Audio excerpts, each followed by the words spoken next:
Boker Tov Umvorach. Voilà, Baruch Hashem, les mariages reprennent après la période de Ben Hametzarim. On entend de bonnes nouvelles. Eh bien, concernant les Sheva Brachot, juste quelques précisions. Premièrement, c'est que dans la dernière bracha, Asher bara sason vesimcha hatan vekala, à la fin on termine en disant Baruch ata Hashem mesameach hatan im hakala.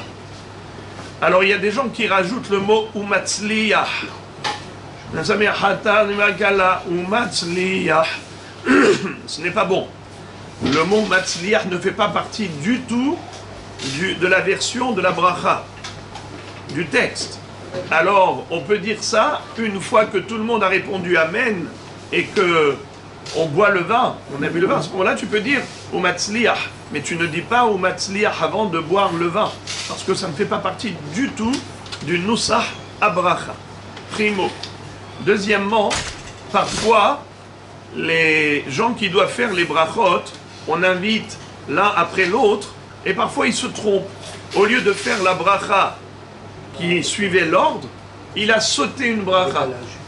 Alors maintenant, qu'est-ce qu'il faut faire? Eh bien, tout simplement, celui qui vient après, il va lire la bracha d'avant. C'est-à-dire que, même si c'est en désordre les brachot, Bedi'avad, ce n'est pas Me'akev. Et c'est pareil pour les Sheva Brachot. N'importe quelle bracha qui a été récitée avant l'autre, ce n'est pas grave. Bedi'avad, a posteriori, on est quitte. D'accord? Donc ce n'est pas la peine de faire deux fois la bracha, surtout pas. Simplement, l'un va remplacer l'autre. Dernier détail, ça c'est quelque chose qui est difficile à mon avis à changer. C'est que, vous le savez qu'en souvenir du Horban Bet Hamikdash, le Hatan doit briser le verre. Avant de casser le verre, il va réciter le pasouk Im eshkachech Yerushalayim, tishkach yemini, tidbak leshoni lechikim, lo ezkerechi, im lo ale et Yerushalayim al rosh simchati. Donc on fait ça en souvenir de la destruction du Bet Hamikdash. Alors les gens, qu'est-ce qu'ils font? Après que le Hatan a cassé le verre, tout le monde hurle Mazal Tov! Quel rapport?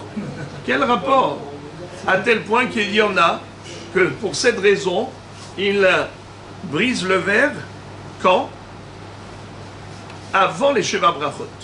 C'est-à-dire après les Kiddushin, après que le Khatan ait enfilé l'anneau dans le doigt de la Kala, et on, n'est-ce pas, après cela, avant la Ketouba, déjà à ce moment-là, ils disent Imesh Kacher, ou bien après la Ketouba, ils brisent le verre, parce qu'à ce moment-là, il n'y a pas encore d'euphorie.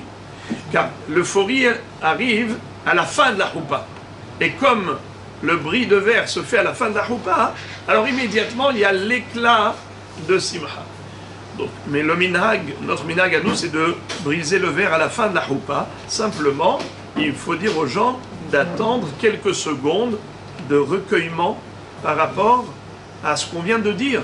Le Hatan qui se trouve maintenant au summum de sa Simcha, même lui n'oublie pas Horban Bet Hamikdash.